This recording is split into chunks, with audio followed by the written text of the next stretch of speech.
You are listening to Healthy Paint Talk with Bill and Darryl. Healthy Paint Talk is brought to you exclusively by HealthyPainting.com and ExpectationRestoration.com. Each episode invites you into the slightly unorthodox world of Bill Daly and Darryl Whalen, two experts in the world of healthy and environmentally conscious painting, coating, and finishing. Join us each week for our experiential conversations, educational information, and answers to your questions about products, practices, and methodologies that make a difference to us all. Find us on the web at healthyhomecast.com. And now, your co-hosts, Bill Daly and Darryl Whalen. Okay, and welcome to episode 4 of Healthy Paint Talk with Bill and Darryl.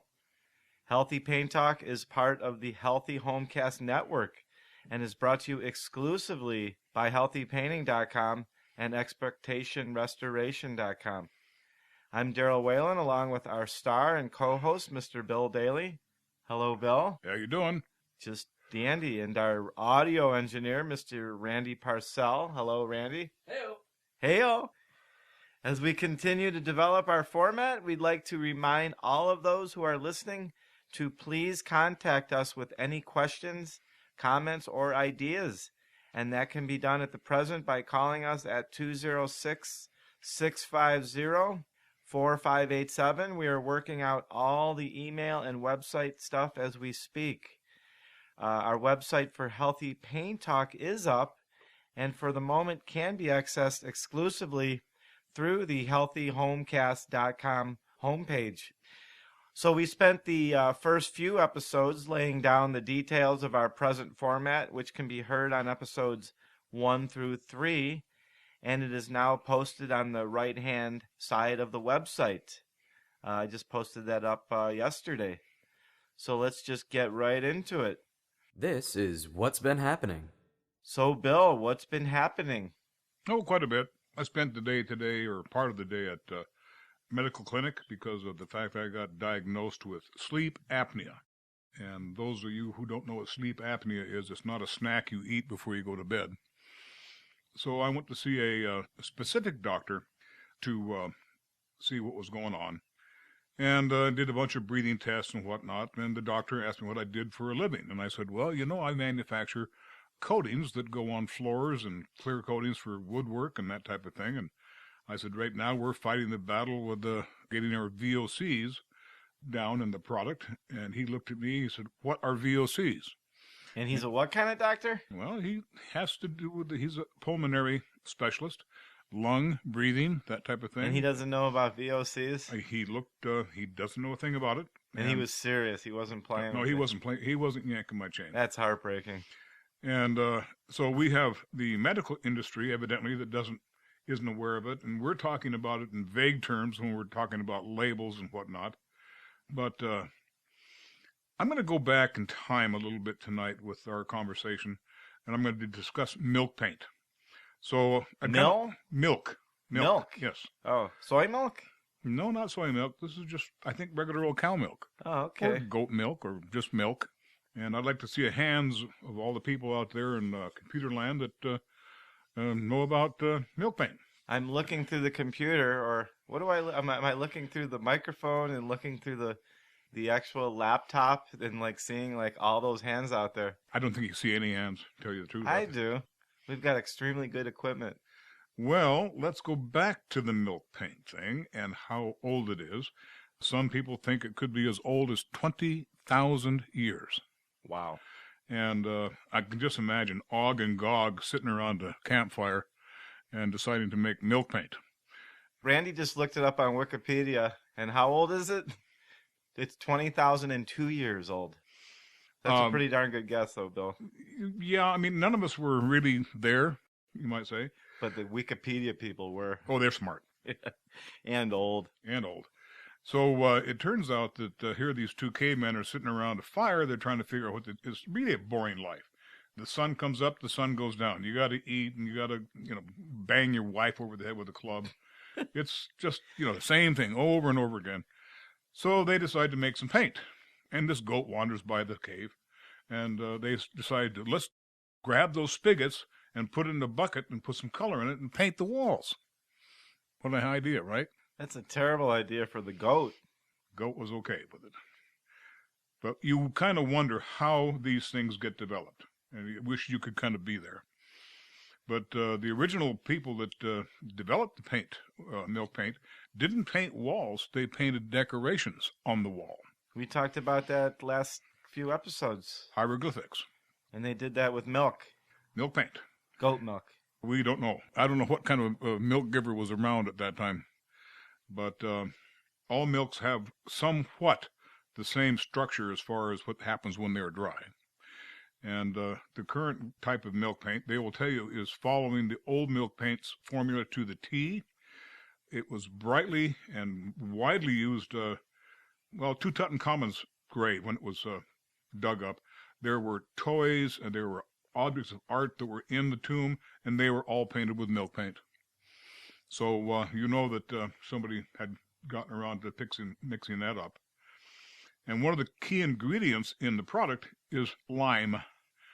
And that's what creates the chemical change that converts the milk into an actual coating. And it will say right on the package says safe, no VOC, no nothing. And then it says, please do not breathe this stuff when you're mixing water with it because it produces a gas. Isn't lime extremely toxic or Oh, yeah. caustic? Yeah, it's caustic. Yeah, I thought so.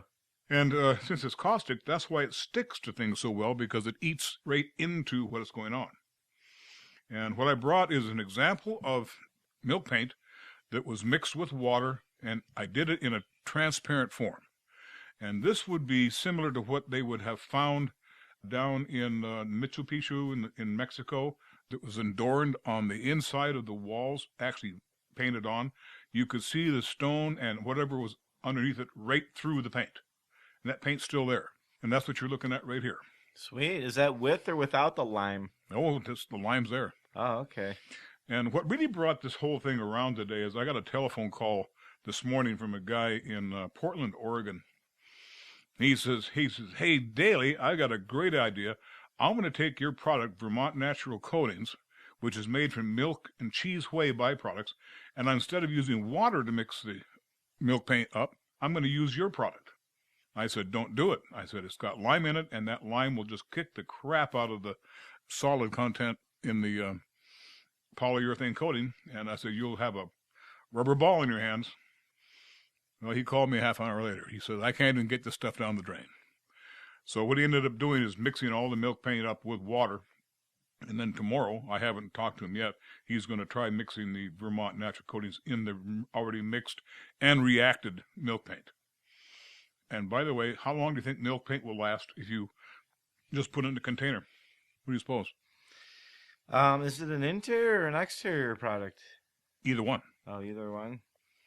You mean just in the container with the lid on it? Yeah. With no air getting to it? No air.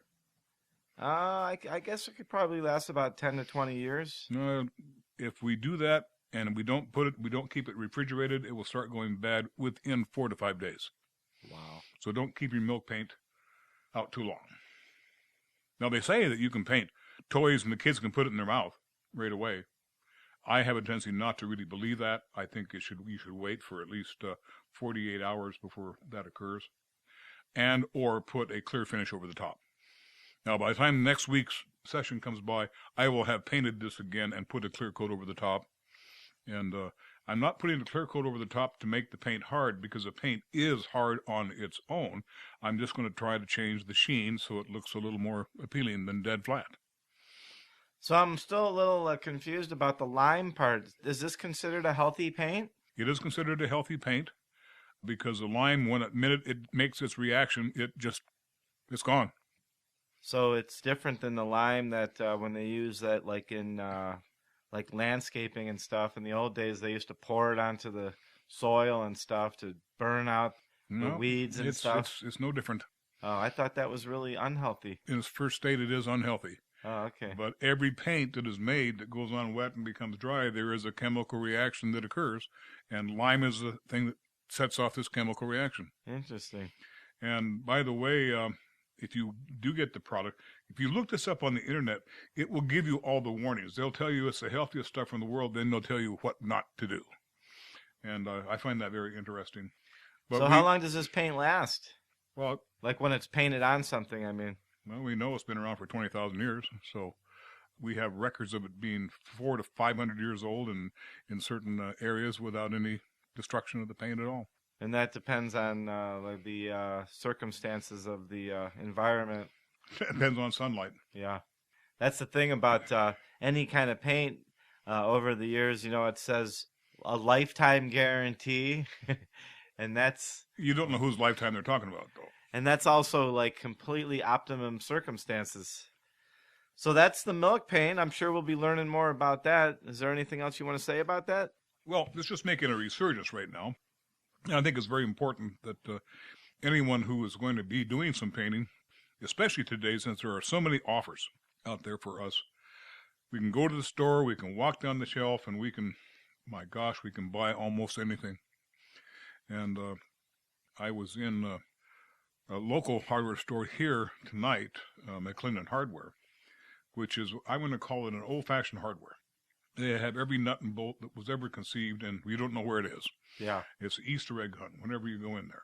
But it's very neighborhood and family-focused. It's totally neighborhood. Yeah. Yeah, it's a store that probably will never go away. You've heard of the banks being too big to fail. Yeah. This hardware store is too nice to fail. So, where was I going with this conversation? I'm at the store looking for something. Oh, I'm in the paint department, and I'm overhearing the conversation that a fellow who is probably about 50, 55 years old, lamenting to the clerk who is 18 to 19 years old that he cannot get the old-fashioned lacquer that he used to get when he was a kid. And the 18-year-old or 19-year-old that was behind the counter just didn't know how to respond to it, didn't know what to say. Probably didn't even know what he was talking about. Probably didn't know what he was talking about. And what we're talking about today is kind of history. And I think it's a good idea to know what the history of some of the things that you're doing happens to be. I don't think our leaders even know Czech history enough, or that we wouldn't be in half the jams we're in. This is healthy politics talk. Yes, it is. So how about, have you remedied anything this past week? I know you're a remedier. You're a phone call guy. You're a problem solver. Anything come up this last week? Everything that came up this week has been pretty mundane as far as I'm concerned. I like a good challenge when I get a telephone call, and most of the phone calls I've gotten this week, I think the holidays are coming and people aren't really getting involved with heavy-duty projects right now. But I thought the one phone call from Portland, Oregon about mixing my product with milk paint was kind of funny. That was interesting. Which product are you talking about? The Vermont Natural Coatings clear polyurethane.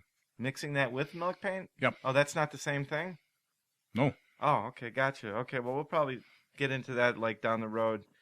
We're working on getting them as one of our sponsors or something, aren't we? We are. Super. So has there been anything else that you've learned about or developed or discovered this week? Anything new? Not really. It's just been pretty mundane week.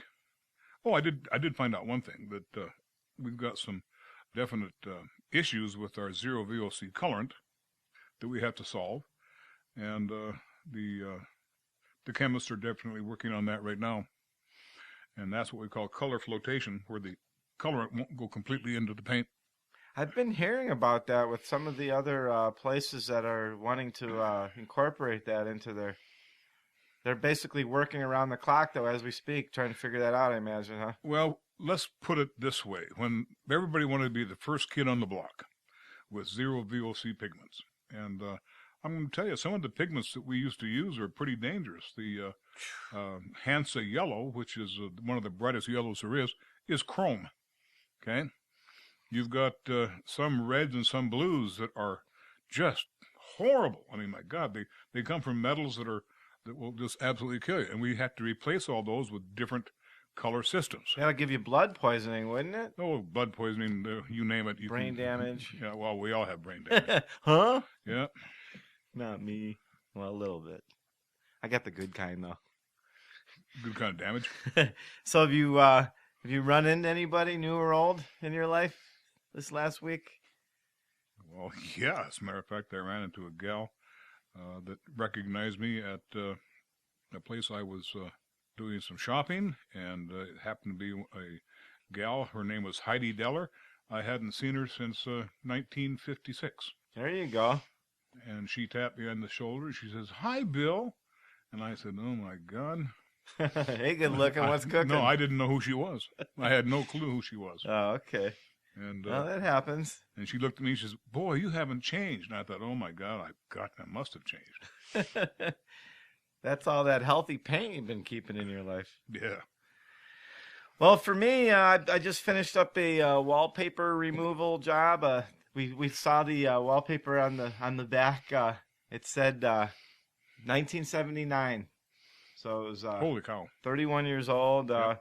You know, it had been up there so long that the big problem was as the seams come up, you know, they squirt that glue back in there, Yep. and that glue was tough to get off. That stuff was hard as a rock. It's Elmer's glue. Oh, is that what that was? Yep. It wasn't that easy to get off, but we got that off and prepped the walls and painted. And, of course, you and I and our main man, Tom, cleaned and restored the vinyl floor down on Lake Union. And Tom and I just started a sanding and priming and a painting on a remodel over in Ravenna. And aside from that, I'm still working on all the websites and this particular podcast and the other podcasts that we got going, and I haven't really had a lot of time to share about or think about any deep discoveries or any great insights, but that's what's going on with me. Here is the topic of the week. Let's talk about our topic of the week. I thought we'd talk about caulking. Bill doesn't know wherever the topic of the week's going to be. I just kind of come up with it before the show. What do you know about the history of caulking? Is that the same thing with the Og and who was the other caveman? Og and Ugg. Og and Ugg. Okay, we got to have them on the show sometime. We bring them up every week. They're pretty booked up, I guess. There's a lot of podcasts in town these days. Regis Philbin's going to go into business with them doing something. I don't know what. The Og and Ugg and Regis podcast. So what about caulking? I can't imagine that's been around as long as the other stuff we've been talking about. Pretty much it has.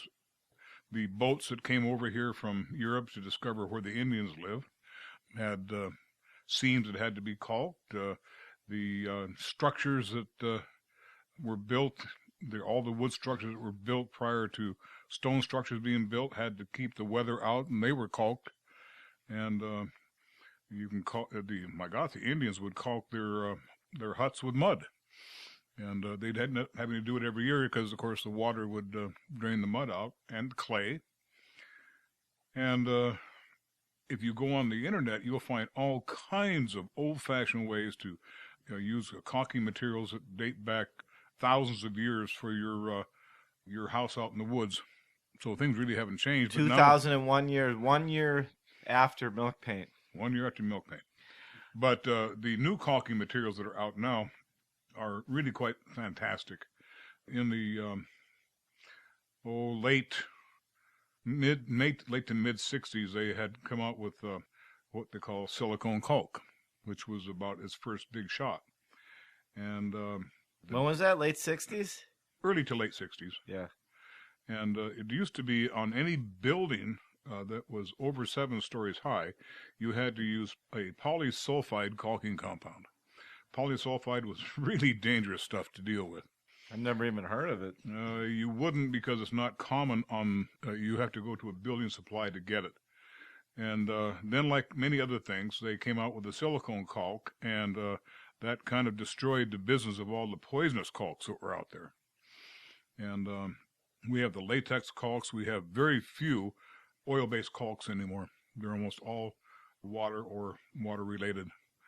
So I think the caulking industry is just really, it's a fascinating thing. I think anybody should look it up on the internet. And I worked with a company called DAP, D-A-P, and just the fascinating way that company started, and how they had to hold their windows in somehow. And so the history of caulking goes way back. You've done some caulking in your life. I've done a lot of caulking, yeah. The stuff that I use is generally pretty safe, and I know that they still haven't really developed a really, quote-unquote healthy caulk. I mean, obviously, that's a pretty subjective term, but I know that Safe Coat down in California has come reasonably close to coming with something, but I guess that they've even had their challenges with it. Yeah, they've had their challenges with many things. And Safecoat, I know those people quite well. And they rely on other people to build their product. They're basically merchandisers. Oh, okay. And so I think that what they're trying to do, they're trying to hit the crowd that is just basically wanting to go all green. Yeah. And you know what? They put it in a tube that you can't dispose of. That kind of makes no sense at all. Yeah. So I guess you can put a hole into anything that you want to talk about. But in my estimation, most of the caulks that are out there are pretty darn safe. They've come a long ways. Yep. Yeah. What are they made out of? Do you have any idea? Oh, the majority are made out of latex. Oh, okay. Latex and acrylic. Acrylic caulks are right now probably on the top of the list. So one last thing about the caulking, I was just curious. I didn't catch it at the beginning. About the when you were talking about the ships and everything, like way back. You know, what kind of materials were used in those things? Tar. Tar. One of the big things they used.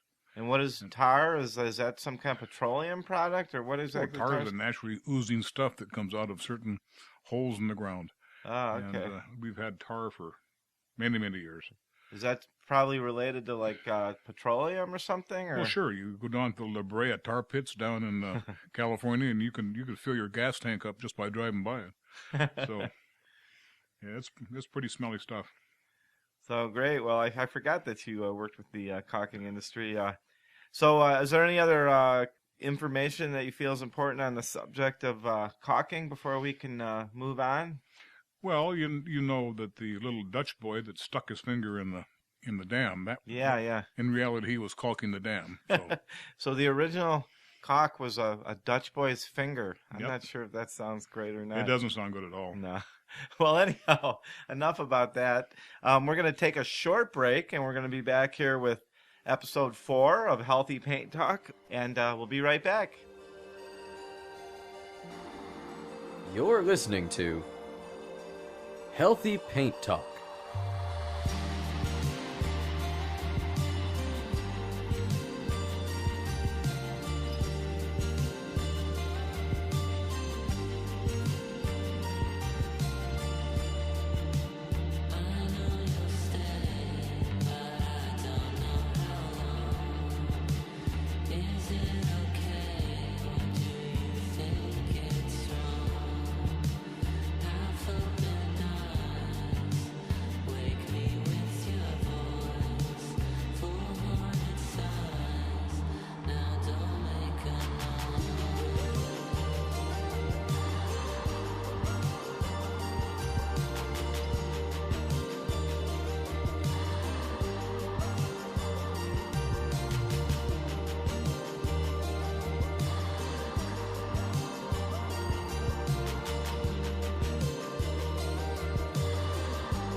Okay, we're back.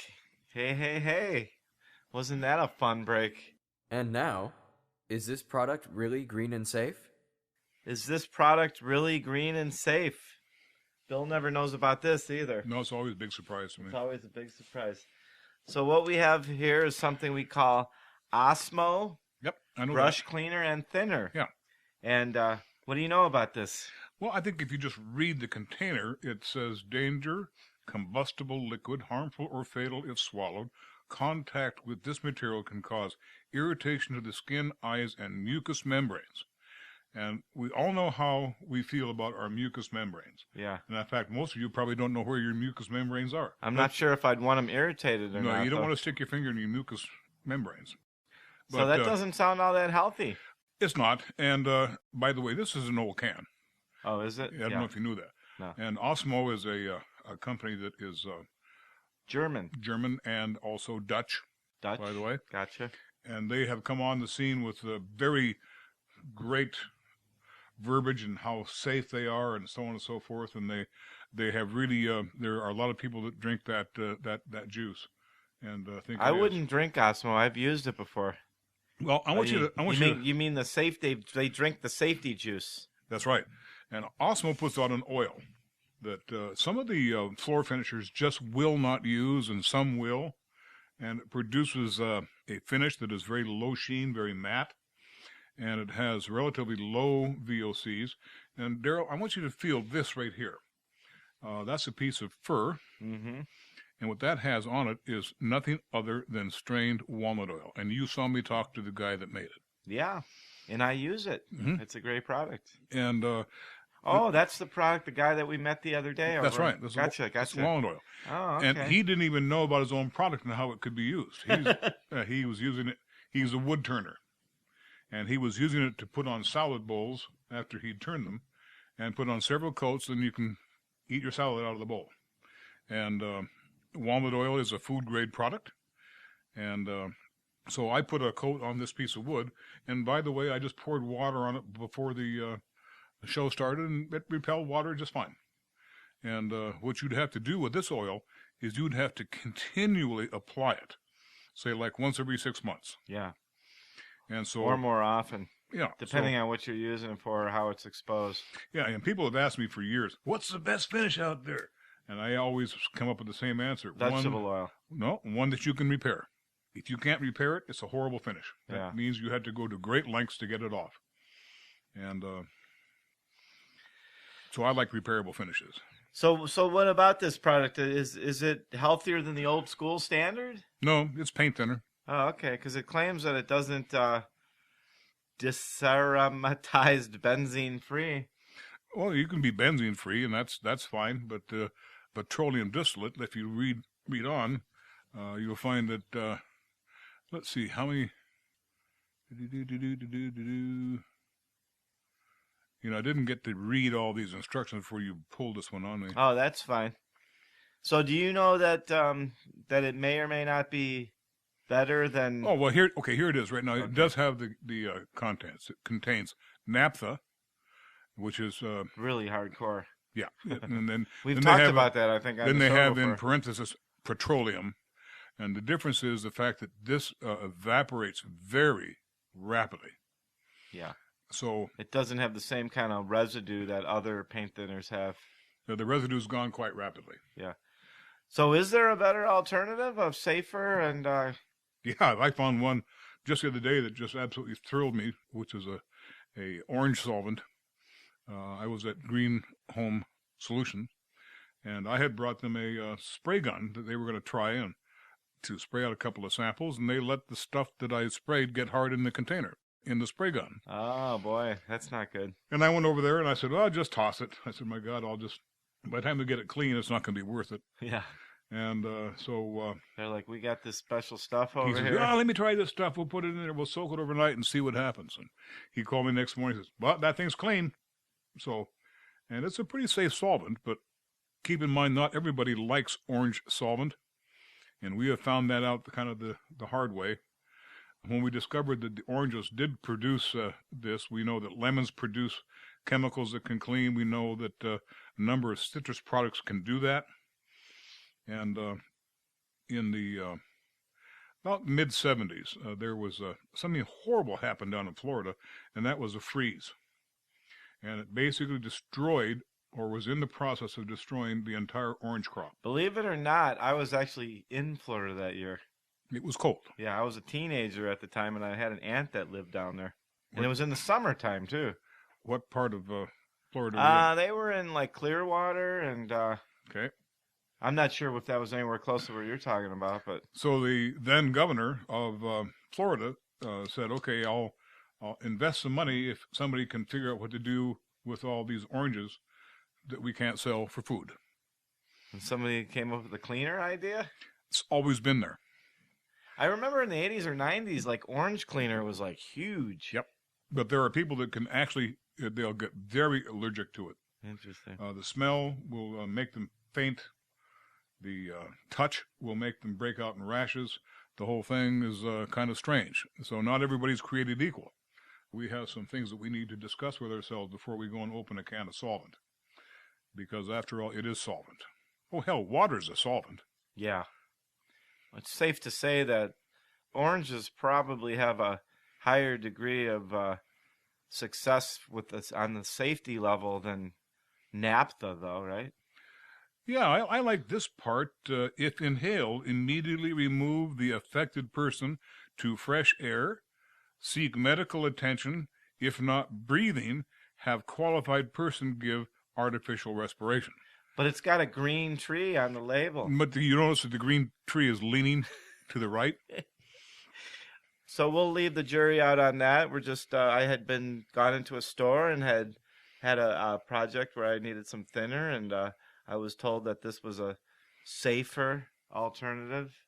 And we'll leave it up to the listener to decide whether that's true based on our conversation. Yeah, it looks like it won't kill you quite as fast as the other one. Here is We've Got the Answers. So our next section, We've Got the Answers. So it's up to you again this week, Randy. You have a good question for us? I think so. I know so.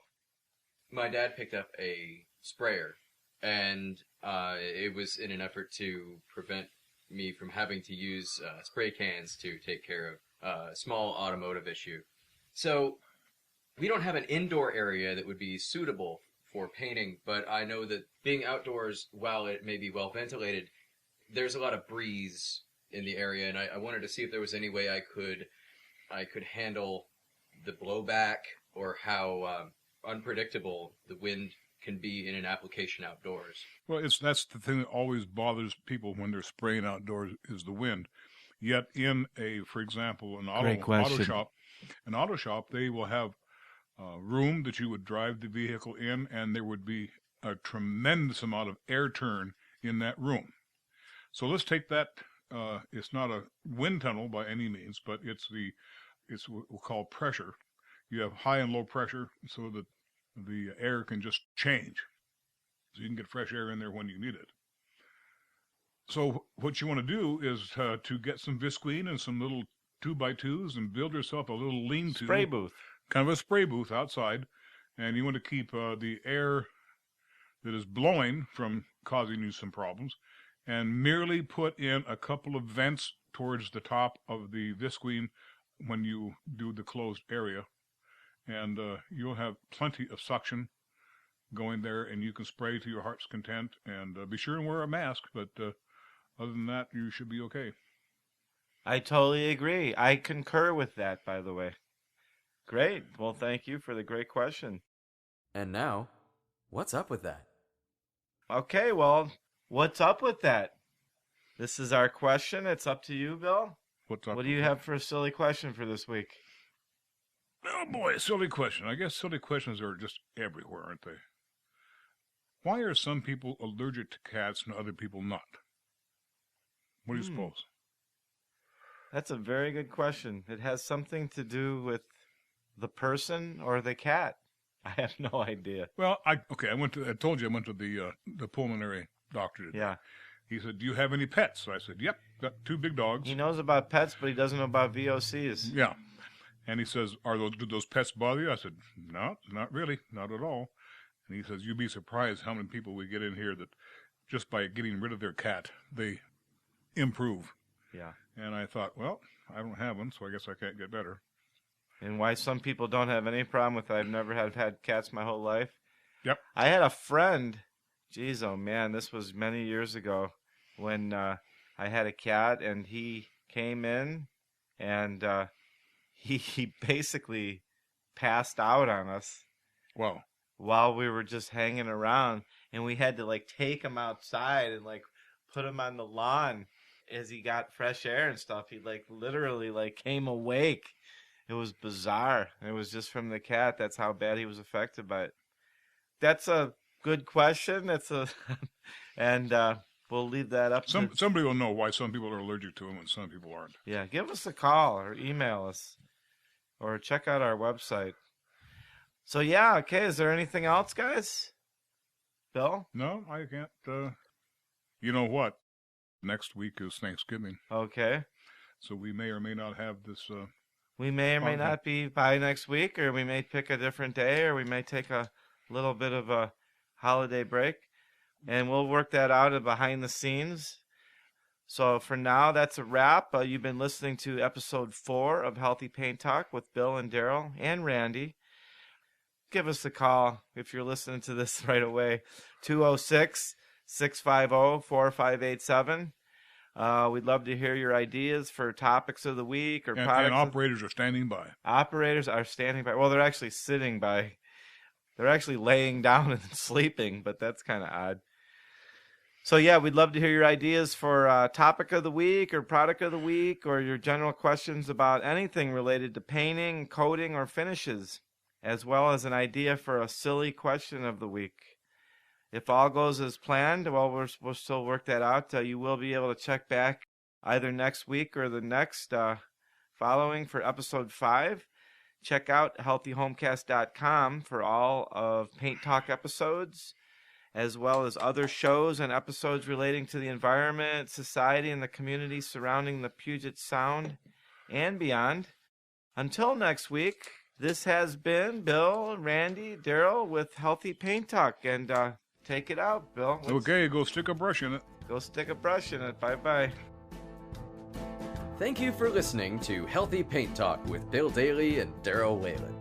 Healthy Paint Talk is brought to you by HealthyPainting.com and ExpectationRestoration.com. Your feedback is important. Please feel free to contact us with any comments, questions, or suggestions pertaining to either information in past episodes or potential content for upcoming episodes of Healthy Paint Talk. You can call us at 206-650-4587 or send a direct email to info@healthyhomecast.com. Be sure to check back often. New episodes coming soon.